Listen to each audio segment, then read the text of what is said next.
In the fall of 2011, Sarah Albright was 26 years old, a widow of 4 months, and held the deed to 1,100 acres of failed corn in Garrison County, Nebraska. 4 years later, she owned 3 more farms, totaling 2,840 acres, all of them paid for in cash. This is the story of how that happened. It is not a story about luck. It is a story about a cloth-covered ledger, a flash drought, and a kind of knowledge that data models cannot comprehend. Let me tell you about the failure of 2011, because everything that followed grew from that particular soil. The farm Sarah inherited from her husband, David, who had inherited it from his father, who had inherited it from his, was what the bank called a progressive operation. For 15 years, the Albright farm had followed the gospel of maximum yield.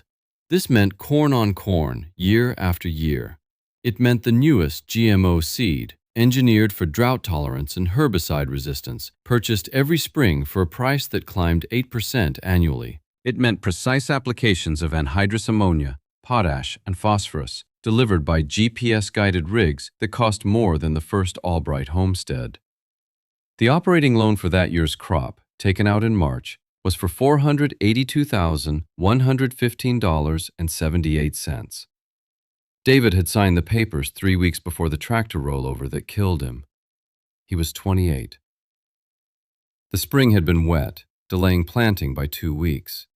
Then, starting June 1st, the rain simply stopped.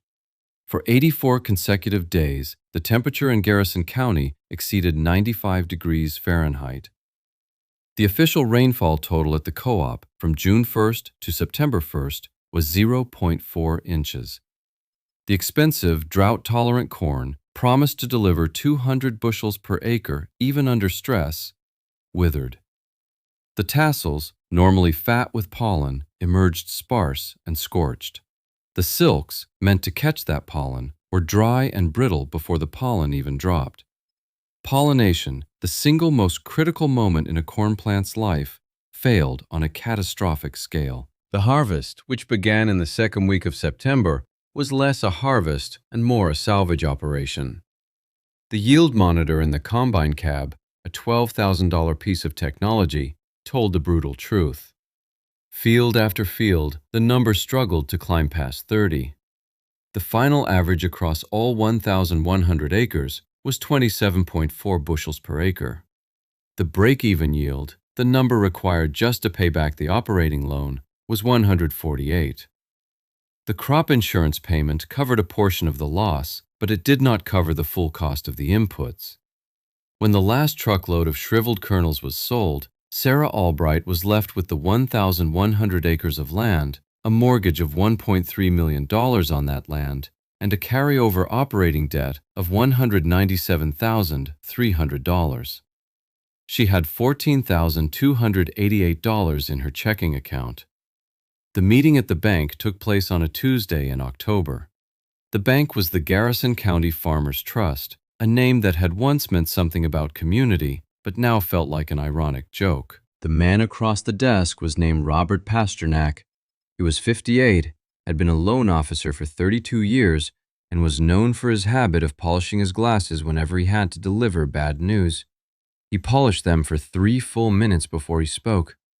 With him was a younger man, introduced as Mark Renslow. Renslow was 34, an agricultural consultant from AgriSolutions, a subsidiary of the multinational that had sold David the seed. He wore a crisp blue shirt, no tie, and radiated a confidence that felt alien in the small, wood-paneled office. He held the tablet. Pasternak laid it out. The bank could not, in good faith, extend another operating loan of the same magnitude given the current debt. They were not in the business of foreclosure, he said, polishing his glasses, but they were, after all, a business. Renslow spoke up. He called the 2011 drought a 100-year event, a statistical anomaly. His models, he said, tapping the screen of his tablet, showed a clear regression to the mean. The odds of a repeat drought were less than 1.2%. The solution, he argued, was not to retreat, but to double down on technology. Let me tell you about Mark Renslow's plan. It was a masterpiece of modern, data-driven agriculture. He presented satellite imagery from the previous 5 years, showing variations in soil productivity down to the square meter. He proposed a variable rate planting strategy, increasing seed population in the high yield zones and decreasing it in the sandy spots. He had a new hybrid, GT7734, which boasted a 3% improvement in water utilization efficiency. He proposed a more aggressive fertilizer program, front-loading nitrogen to build a bigger stalk earlier in the season. He proposed a fungicide application at tasseling time, a $25 per acre expense that his data suggested could protect the top-end yield. Finally, he proposed forward contracting 70% of the projected harvest immediately, locking in a price of $6.50 a bushel. The total operating loan required would be $550,000. It was, he concluded with a confident smile, the optimal path to profitability. It was a plan to conquer nature with data. Sarah listened. She was wearing one of David's old flannel shirts. It was too big for her. She hadn't said more than 10 words. When Renslow finished his presentation, tapping his tablet to a summary screen of charts and projected profits, Sarah finally spoke. "I can't do that," she said. "Not a question, a statement." Pasternak stopped polishing his glasses. He looked at her. "Why not, Mrs. Albright?" Renslow answered for her, a condescending gentleness in his voice. "Sarah, I understand this is overwhelming. The numbers are big. But this is the way farming works in the 21st century. We leverage technology to mitigate risk and maximize returns. Your husband understood that. He was a very progressive farmer." The mention of her husband was a calculated blow, and it landed. But it did not have the effect he intended. It did not make her compliant. It made her still. A deep, cold stillness settled over her. She looked at Renslow, not with anger, but with a kind of clinical curiosity. Then she looked at Pasternak. "I need a week," she said. That night, she couldn't sleep. She walked through the silent house, every object a memory of David. His boots by the door, his hat on the peg. In his office, a small room off the kitchen, she started opening drawers, not looking for anything in particular. In the bottom drawer of the metal filing cabinet, under a stack of old seed catalogues, she found it. It was a simple cloth-covered ledger, its corners soft with wear. The first entry was dated March 15th, 1948. It was in the handwriting of David's grandfather, Thomas Albright. He was 22 years old then, just back from the war, farming this same land. Let me tell you about that ledger. It was not a financial document. It was a biography of the land. For over 60 years, Thomas Albright, and then his son David's father, had recorded not just yields and prices, but other things. The date the first frost hit. The daily rainfall, measured in a can on a fence post. The day the wild plums blossomed. The number of earthworms in a shovelful of soil, counted every spring in the same corner of the same field. There were notes written in a careful, looping script. Too much rain in May made the north field go sour, planted buckwheat to dry it out, plowed under in July. Or, dry year, the corn on the sandy ridge burned up, but the milo planted in the swale did fine. Always have 2 crops in the ground, one for the wet years, one for the dry. The last 10 years of the ledger were mostly empty. David's father had died, and David, with his degree in agronomy from the University of Nebraska, had seen the ledger as a relic. He had soil maps from the USDA. He had yield data uploaded to the cloud. He had satellite imagery. He didn't need to count earthworms in a shovel. Sarah sat at the kitchen table and read the ledger all night. She read about the drought of 1954, the floods of 1972.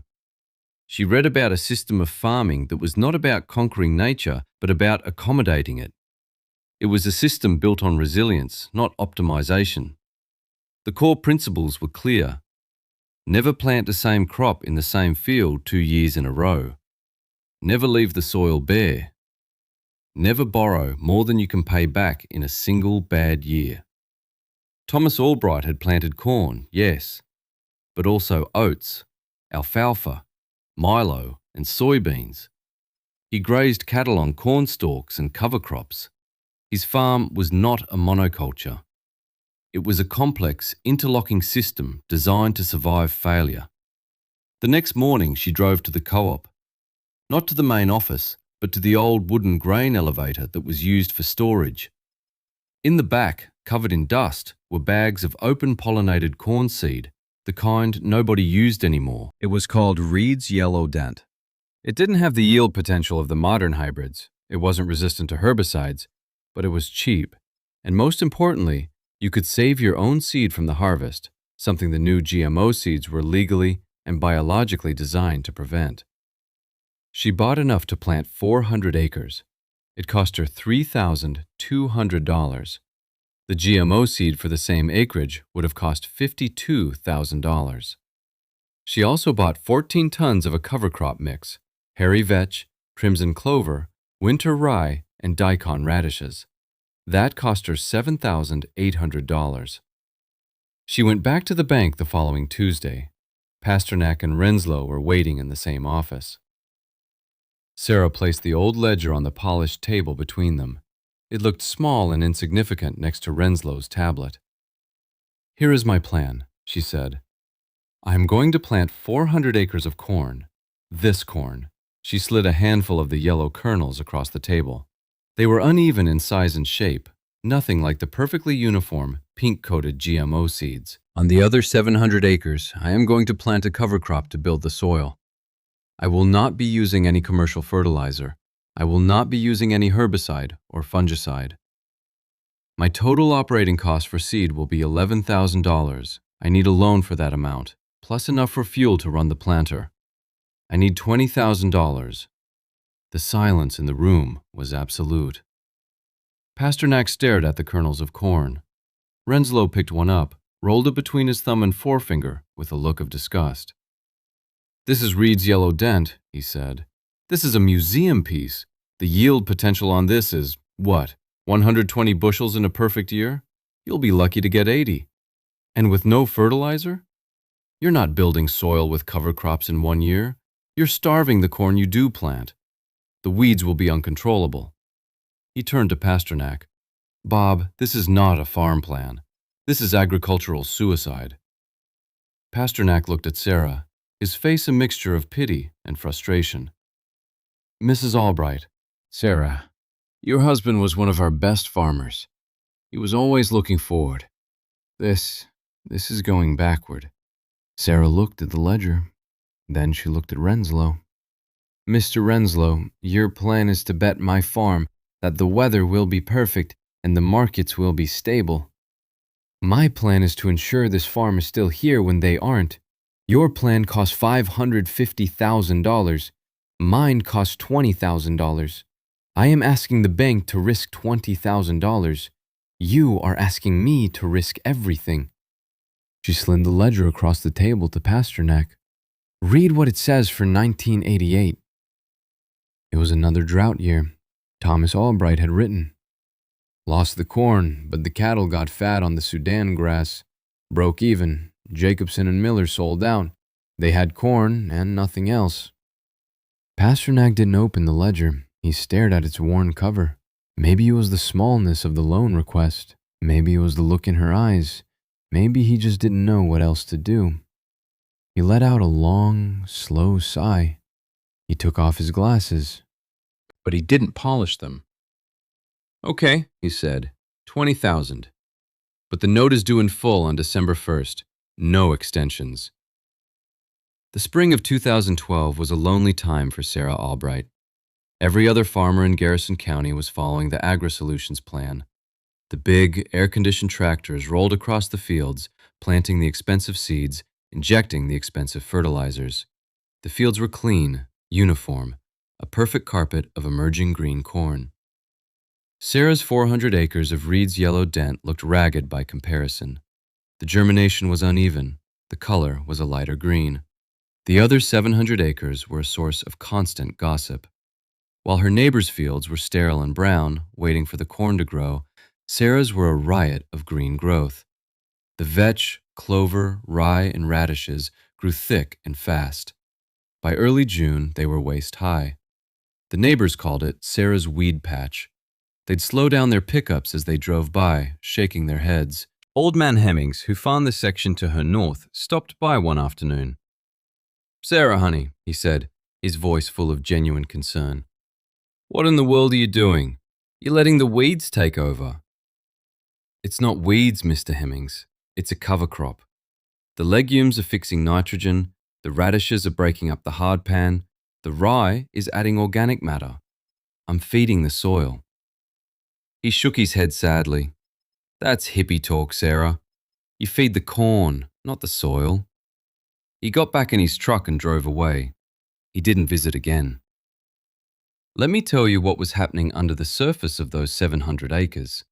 The hairy vetch, a legume, was pulling nitrogen from the air, 78% of which is nitrogen gas, and through a symbiotic relationship with rhizobia bacteria on its roots, was converting it into a form that plants could use. It was producing, for free, the most expensive input her neighbors were buying. The daikon radishes, with their massive taproots, were drilling down through the compacted plow layer, creating channels for air and water to penetrate deep into the soil profile. When they winter killed, those radishes would decompose, leaving behind tunnels filled with rich organic matter. The rye and the clover were creating a thick mat, a living mulch that shaded the soil, keeping it cooler and drastically reducing water evaporation. It was a slow, quiet, biological process. It didn't use a single drop of diesel other than what it took to plant it. In her cornfields, the work was harder. Without herbicide, weed control was mechanical. She spent weeks on an old row crop cultivator, carefully steering between the corn rows, tearing out the foxtail and the pigweed. It was slow, hot, dusty work. She was out there from sunrise to sunset, while her neighbors sat in their air-conditioned sprayer cabs, covering 500 acres a day with a fine mist of chemicals. Then came July. The spring had been mild and wet, a perfect start. The corn across the county looked beautiful.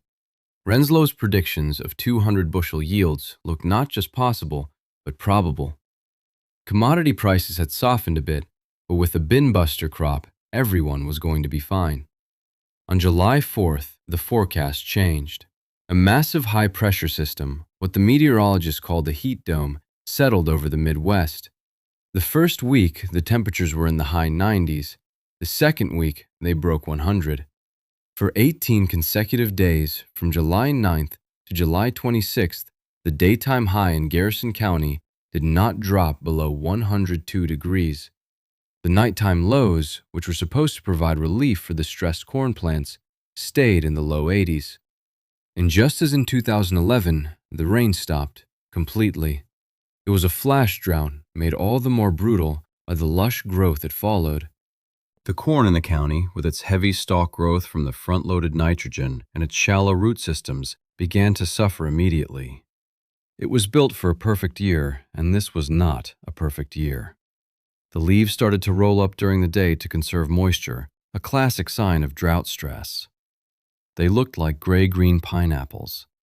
The tassels emerged into the searing heat and shed their pollen in a matter of hours.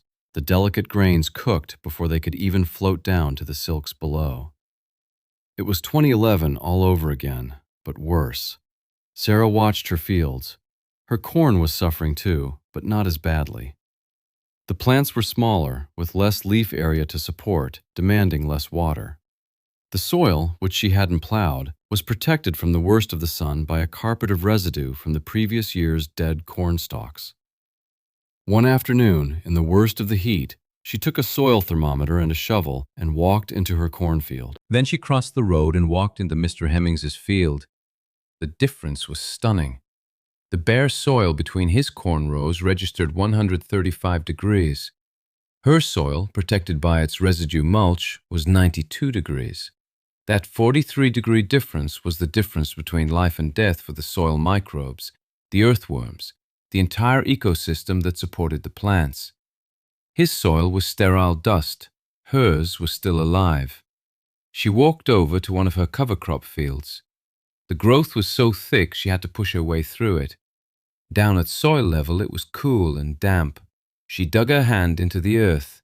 It was friable and rich, teeming with earthworms. It smelled sweet. She knew then that the ledger was right. She wasn't just growing a crop, she was tending a system. The harvest began in mid-September. The mood in the county was grim. The coffee shop talk was of yields in the double digits, 70 bushels, 85, maybe 100 on the best ground. Everyone had bought the expensive seed, the expensive fertilizer, the expensive fungicide. Everyone was facing a devastating loss, even with crop insurance. Sarah hired a custom harvester, an old farmer named Gus, to cut her 400 acres. On the first day, a small crowd gathered by the side of the road to watch. Mr. Hemmings was there. Robert Pasternak from the bank was there, his car parked awkwardly on the shoulder. Even Mark Renslow had driven out from Omaha, his rental car gleaming among the dusty pickups. They were there to witness the final, predictable failure of a foolish idea.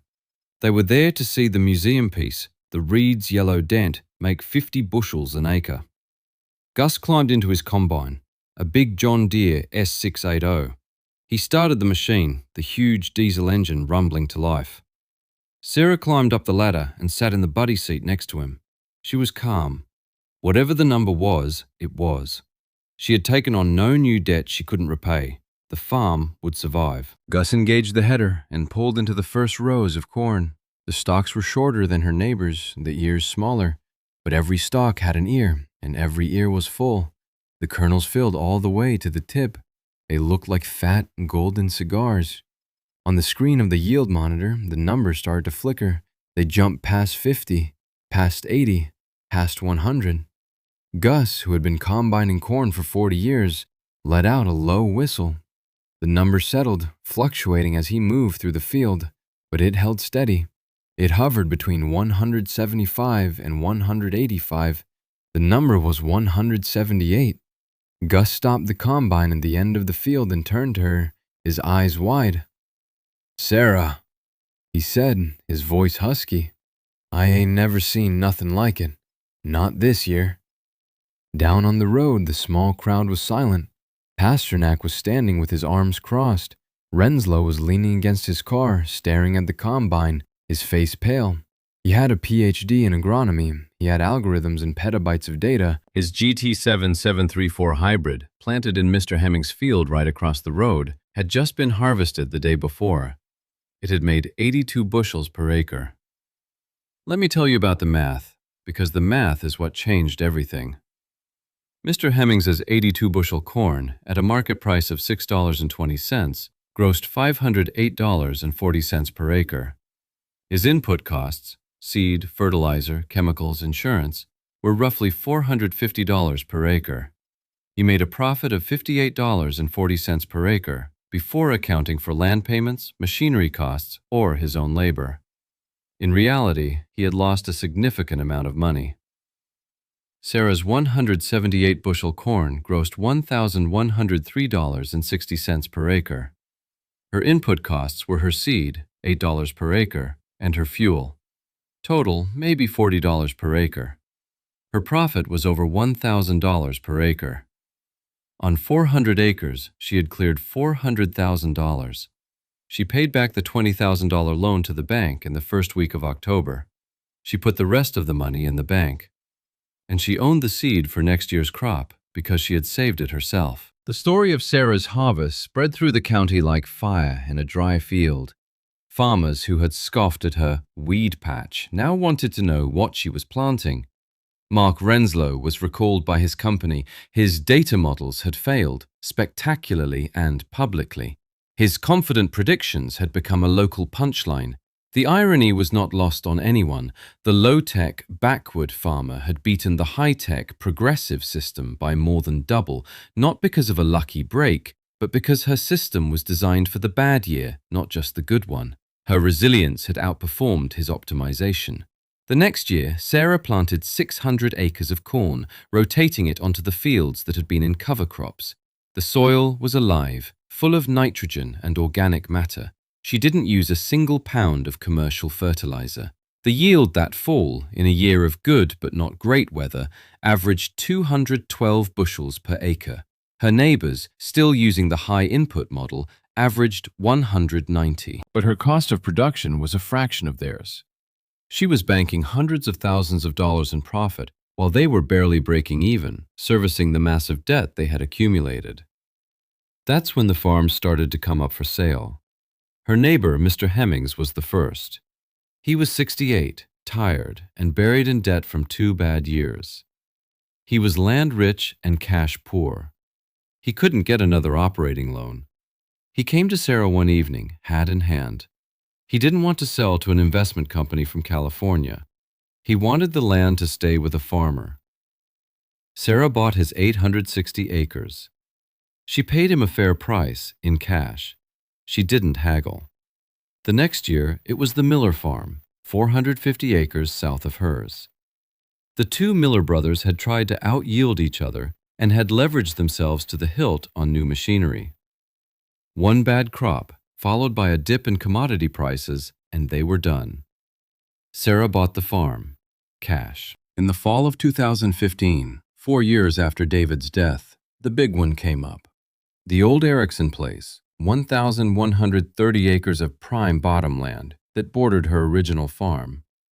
The Erickson heirs lived in 3 different states and wanted out. An out-of-state investment fund made a high offer. But the family remembered Sarah's kindness to Mr. Hemmings. They remembered how she had kept him on to help, paying him a good wage, respecting his experience. They came to her first. She matched the investment fund's offer. She wrote a check for $9.6 million. She now owned 3,540 acres. She farmed it all using the principles from the ledger. Every field was on a rotation: corn, then soybeans, then a multi-species cover crop cocktail for a full year. She had cattle again, grazing the cover crops and the corn stalks, turning free forage into income and manure into fertilizer. Her input costs were the lowest in the county. Her soil organic matter had doubled. Her land could now absorb and hold 6 inches of rainfall, while her neighbor's land started to flood after 2. She had built not just a profitable farm, but a resilient one, a shock-proof one. One evening, Robert Pasternak, the banker, stopped by. He was a few months from retirement. He sat with Sarah at her kitchen table. The old ledger was sitting there, open. He gestured to it. "You know," he said quietly, "I thought you were crazy. I thought you were just a grieving widow making sentimental decisions. I almost didn't give you that loan." Sarah looked at him. "It wasn't a sentimental decision, Robert. It was a business decision. I just had a different set of data." Pasternak nodded slowly. He looked out the window at the fields, a patchwork of green and gold under the setting sun. "David's grandfather," he said, "Thomas, who was on the bank's board for 20 years, he was always talking about the 30-inch rainfall line. He used to say, 'We farm west of the 100th meridian, but we have the balance sheets of farmers east of it.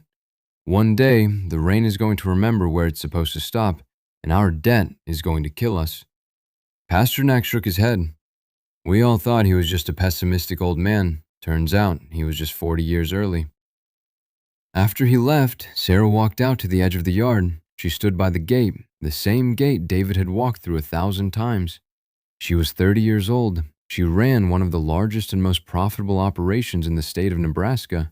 She had done it not by embracing the new, but by remembering the old. She had learned that true wealth is not measured in bushels per acre, but in the health of the soil, in the diversity of the crops, in the ability to withstand the inevitable storm.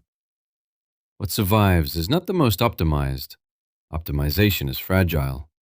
What survives is what is resilient. What is resilient is what has diversity. What has diversity is what remembers the lessons of the past.